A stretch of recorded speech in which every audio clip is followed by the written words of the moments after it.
wanted to talk a little bit about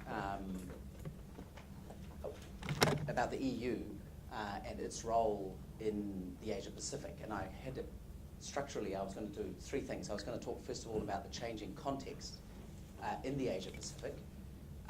Then I was going to talk about EU values, but very briefly, because I assume that everyone here knows them better than me, who is, after all, an outsider, but perhaps to give you a bit of an outsider's perspective on those values and how they might be clustered in terms of projection into the Asia-Pacific region. And then the third thing was to suggest some practical things that might be done by member states, but collectively through things like the EAS and your delegations abroad. So if I can start with the first element, in terms of the context, I was going to briefly sketch for you the current situation, which you know very well, in terms of the economic crisis here and the impact that is quite striking on the EU. And it was fascinating to hear Cornelio talk about the impact on Cyprus and talk about perceptions, because perceptions do matter. Then the second thing I want to talk about was the Asia-Pacific region has fundamentally changed, and I think there is a disturbing sense to me here in Brussels of a misunderstanding of what has happened there, and that a window is closing very rapidly in terms of the EU's ability to inject itself into that process. And I do think it's very important that the EU does inject itself into that.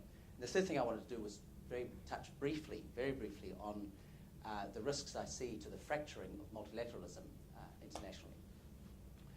So look, in terms of the context, in a sense, you've had your existential moment here in the European Union.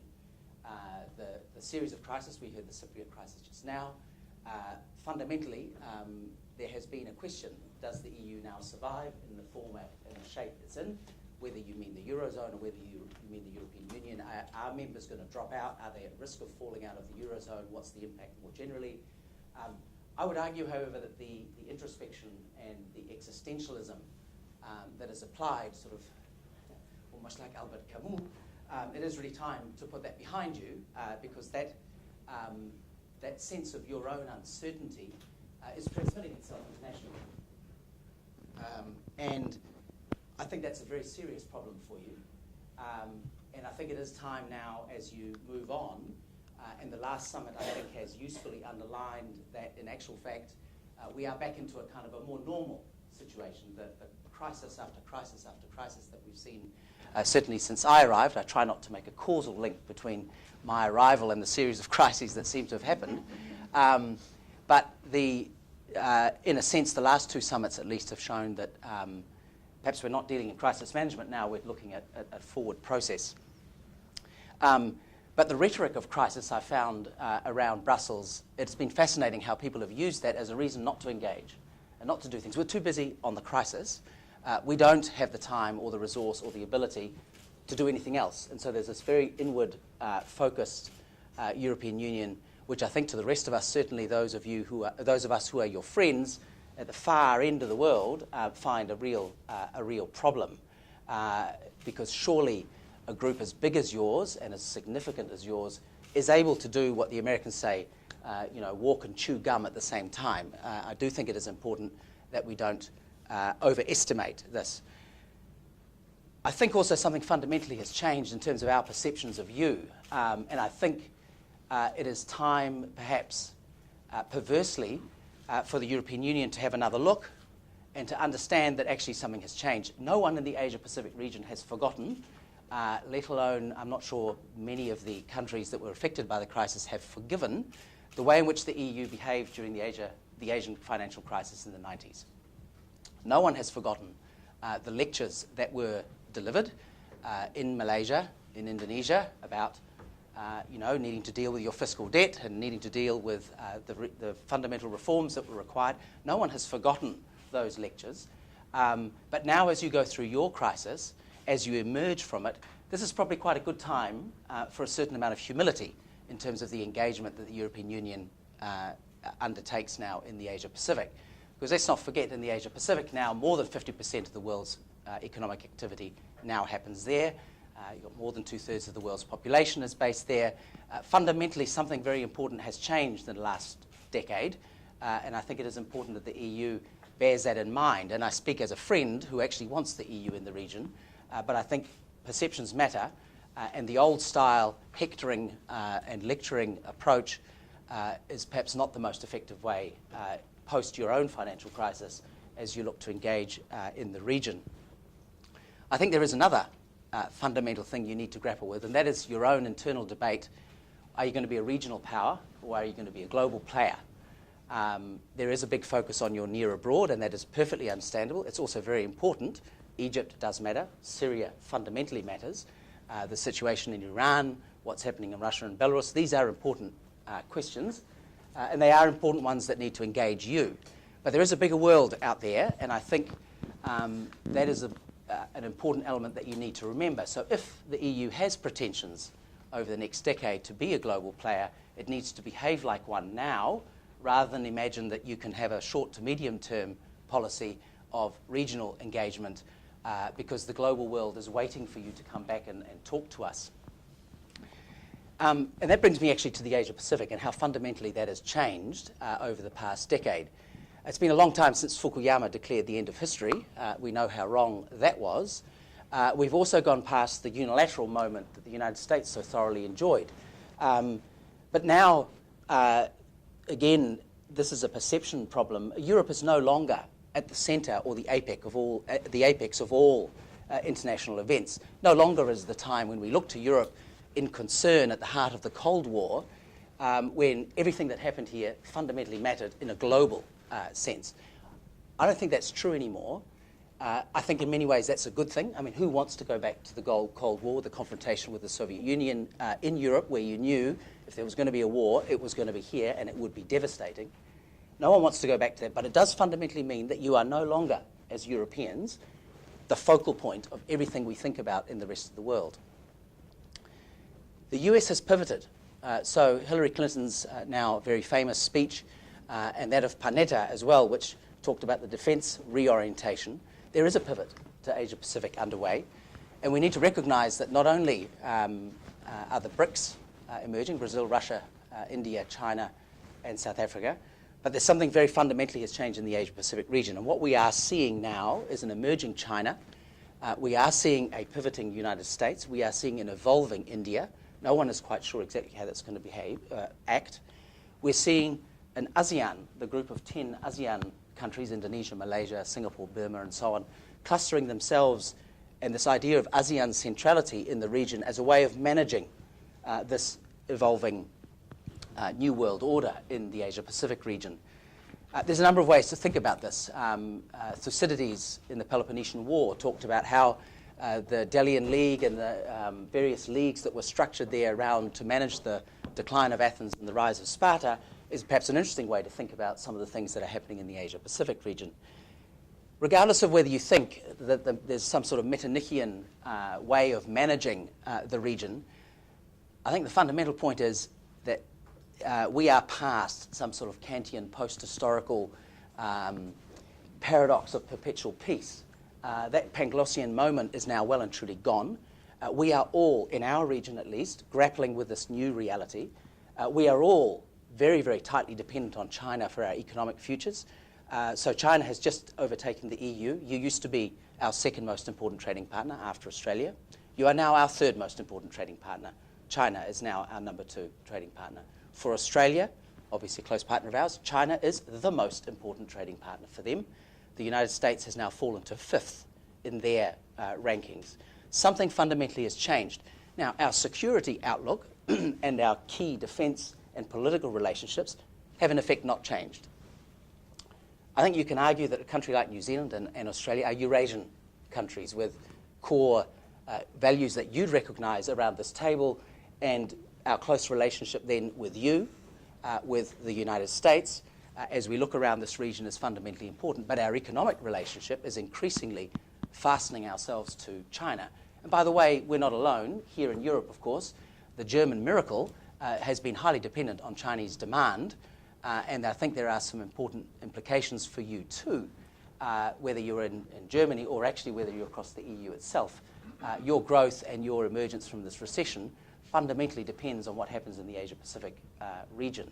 Something goes wrong in our part of the world, you are going to feel the hit particularly hard, especially in a weakened or a softer economic climate.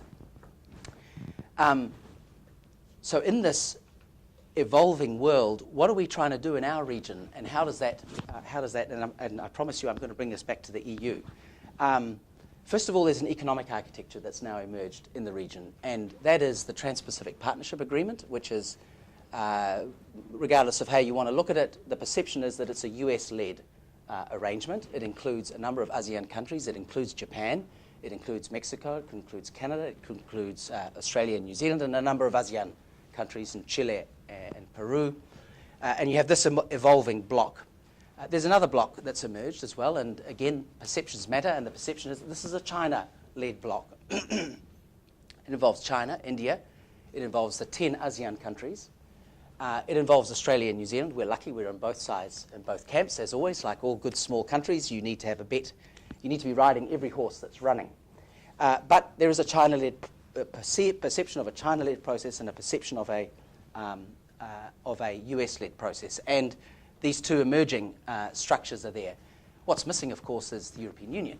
The European Union, interestingly, at a point when the rest of us have concluded that plurilateralism, big regional economic integration processes, is the way to go, the EU has very determinedly pursued a bilateral strategy. So you've just concluded, after 3 years, an FTA negotiation with Singapore.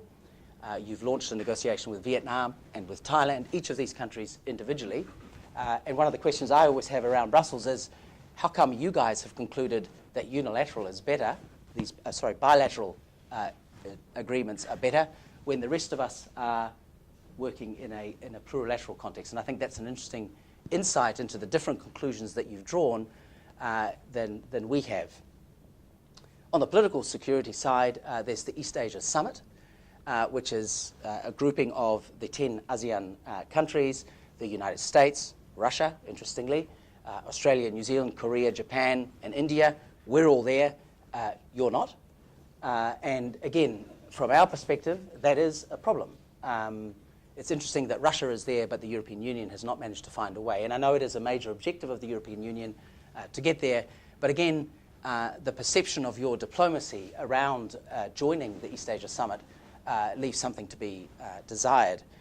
Your big vehicle, as Europeans, is the Asia-Europe meeting, which has been a fascinating process, 49 members, a very unwieldy structure that works its way through, and in a very genuinely European way. And it's interesting to contrast the East Asia Summit process with the ASEM process. You produce a series of statements and you present them to the ASEAN and the other Asia-Pacific countries, and then you negotiate on those. It doesn't appear to be a very bottom-up process, which is the contrast with the East Asia Summit, where the ASEAN countries effectively run that agenda and manage the way forward in a way that you manage the Asia-Europe meetings. I think what's a little bit worrying is that leaders are not coming to ASEM anymore, both European leaders and Asia-Pacific leaders, but every Asia-Pacific country comes to the East Asia Summit at leader level, everyone. But to the one that you do, less than 50% of European Union leaders attend, and frankly, even when it's held in Europe, attendance is less than 50% of your own leaders. That's quite apart from President Van Rompuy and President Barroso, they attend. But the other big leaders, the turnout is disappointingly low, and then the turnout is even lower when the summit is actually held in the Asia-Pacific region. And we draw our own conclusions from that in terms of your levels of interest and engagement. So those are the two major, I would argue, EU vehicles into this emerging architecture. Now, the wider context, I think, for all of this is that I think we are in a situation, and again, this is the change over the last 10 years, where multilateralism is in serious trouble. The WTO negotiations are well and truly in serious trouble. The Doha round, it's difficult to see how that now is progressed. And the Kyoto Protocol process, I think, is foundering. A whole range of multilateral environmental agreements struggle to get the kind of implementation that's required. They still get negotiated, they still get agreed, but the implementation levels are disappointingly and very worryingly, because these are transboundary issues that you're trying to deal with. And I think you need to ask yourself serious questions about the future of multilateralism, and what does that mean for us all, both here with a Brussels perspective, but also in our region as well. And certainly I can tell you as a small country, multilateralism is fundamentally important, and we are deeply, deeply worried about the way that's going. I think it's very interesting that in the context of that commitment to multilateralism that you have, that at the same time the big announcement, arguably this year, has been the US-EU-FTA negotiation that will shortly take place, well, depending on if you can resolve the data privacy concerns. But I think that it's very interesting to see the EU is now open to negotiation with the United States. It's also open to negotiation with Japan. So for the rest of us in the world, as we look at this, we see 3 of the largest top 5 economies in the world negotiating a preferential agreement between themselves. And we need to then wonder to ourselves, those of us who care about multilateralism, okay, so what does this mean for EU, US, and Japanese commitment to the WTO process, to multilateralism in general? Those are questions that we ask ourselves. I don't think we've reached an answer, but I think it's a troubling development, which is a very nice diplomatic term for something that really worries us down in Wellington, at least. So that brings me to the question of EU values and how you might think about those or conceive of those as you look to project yourselves into the Asia-Pacific.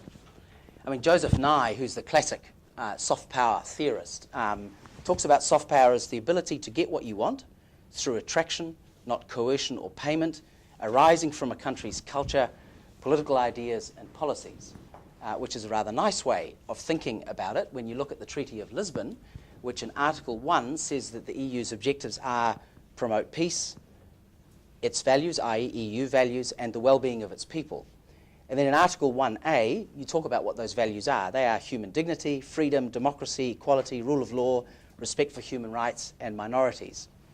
Now those are very, very important values, and the projection of those is a fundamental soft power. And you know, you can imagine as a small country, we're very big on soft power because we don't have very much hard power. Now, amongst your membership, you do have countries that do have hard power. Germany, France, the UK clearly possess a lot of hard power. But the EU itself as an institution, and the EAS in particular, I think, does need to be thinking and conceiving of itself as a soft power deliverer, as a deliverer of a particular approach. And that's where I think the cultural diplomacy aspect comes into it. I mean, fundamentally, what it's about is about persuasion, not coercion. It's about negotiation, not confrontation. And it's about a multilateral or plurilateral approach, not unilateral measures and approaches. And the European Union, of course, is the master at negotiation, at persuasion. It is fascinating for me as an outsider to observe EU processes and the way in which the 28 countries, from very, very different perspectives and different circumstances, always find a way. And it's a very admirable characteristic, this ability to always find a compromise, to always find, and it's easy to mock that, but it is a very, very important thing if you're looking at playing a role in a global stage. This knowledge, this experience, I must say I always admire the Belgians tremendously because of their ability precisely to always find a way. There's always a way. And I think that's a very important part. So I like to think of the cultural value projection sense as a kind of moral politique. And when I think of your Treaty of Lisbon, I was struck that in effect what you've got is what President Wilson called the triad of values, peace, market, open markets, and democracy. And that's the way I wanted to think about how you project yourselves there. If you think about peace, and you think about the Asia-Pacific region, you think about the serious tensions in the South China Sea, the nightmare that everyone has that there's some confrontation between China and the Philippines or Vietnam, and that then pulls in other countries in the region.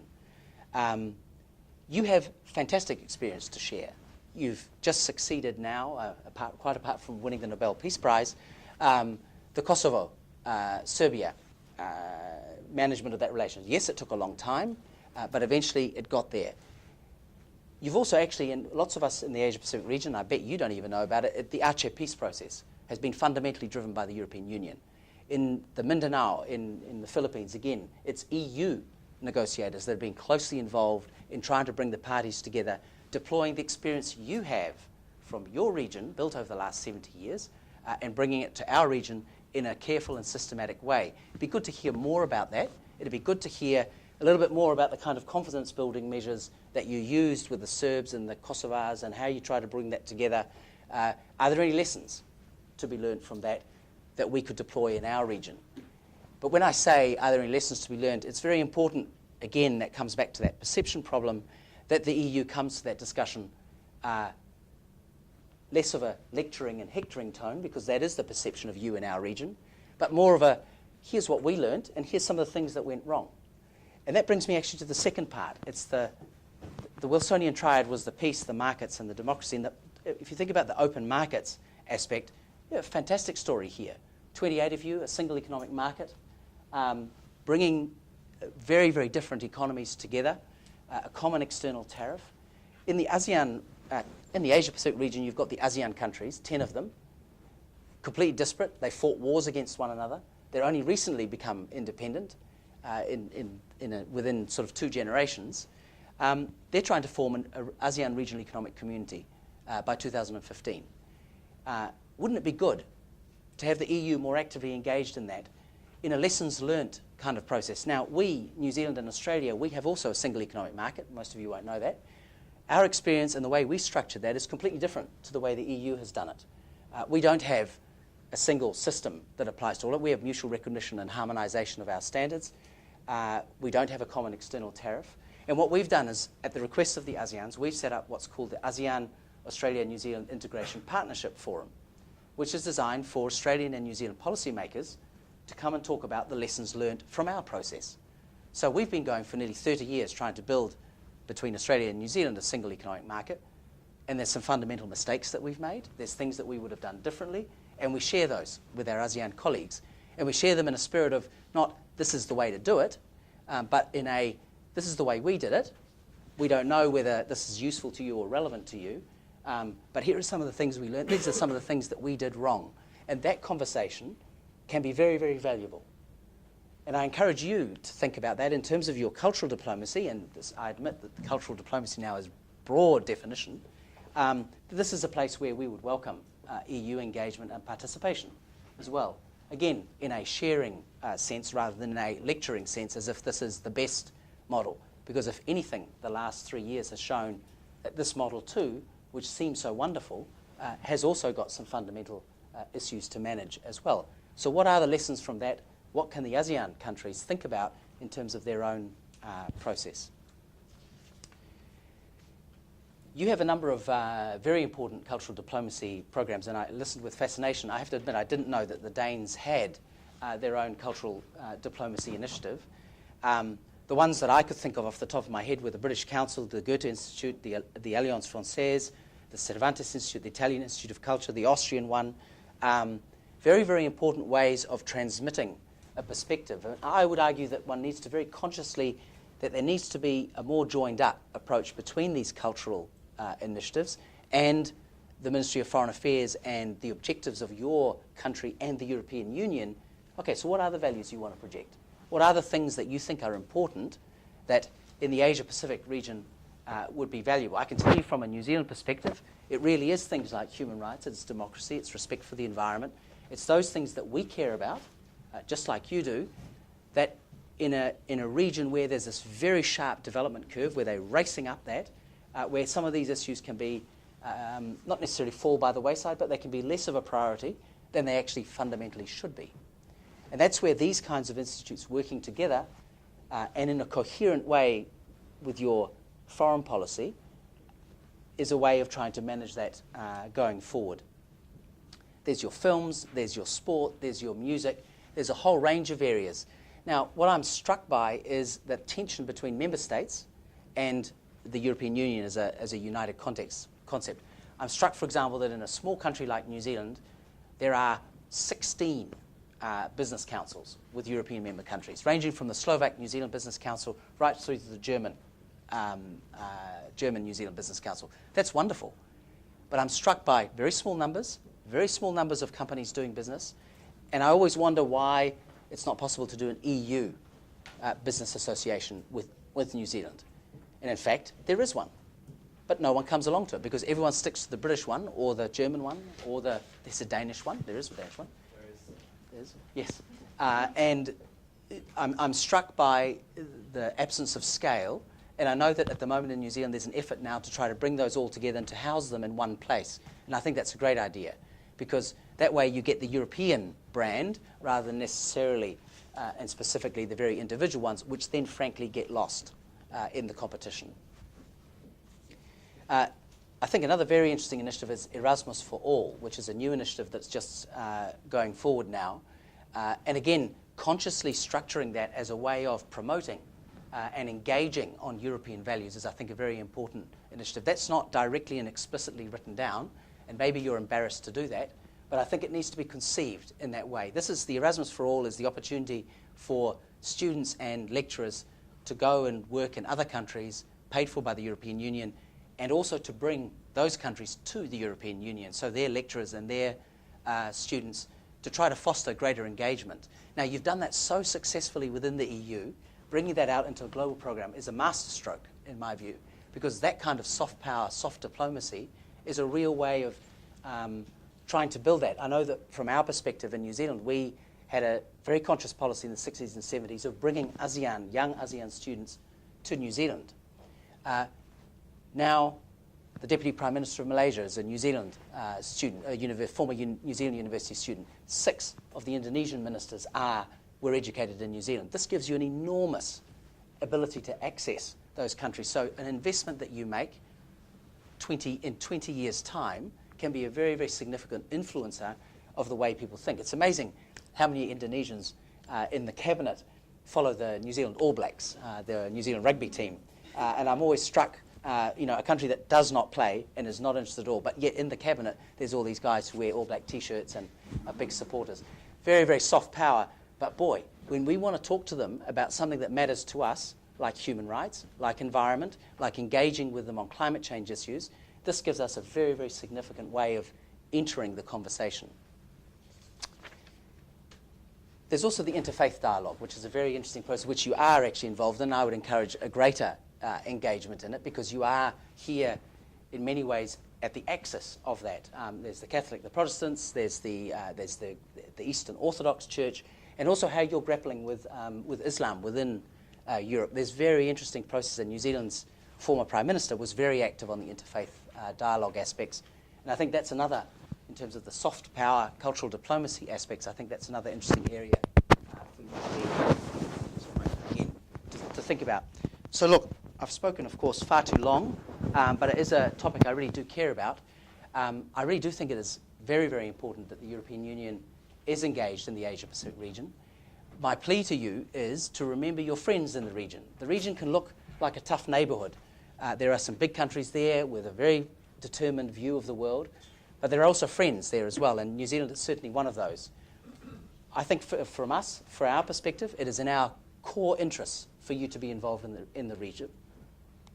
It is not in New Zealand's interest to have a bipolar Asia-Pacific split between China and the United States. It is absolutely in our interest to have a structure and a regional architecture, political security and defence that tries to manage the rise of these and this shifting pattern, as the Chinese call it, pattern of diplomacy. And I think from your perspective, if you are thinking about yourselves in a global sense over the next decade, then you absolutely have to be in the Asia-Pacific region.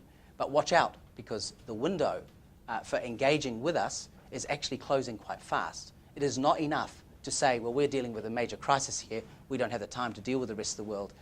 Because, by the way, this rest of the world really does matter to you. It matters to you economically, it matters, by the way, politically, and I think it's fundamentally important that you are engaged. We need your values. We need you to clarify and project those. We need you to deal with the perception problems that you confront, but we are close friends of yours. So I guess my core message on the cultural diplomacy aspect is how important that soft power element is for you. But please, as the Americans say, you can chew gum and walk at the same time, but I would urge you to chew gum and run and catch up. So thank you very much. Very fascinating.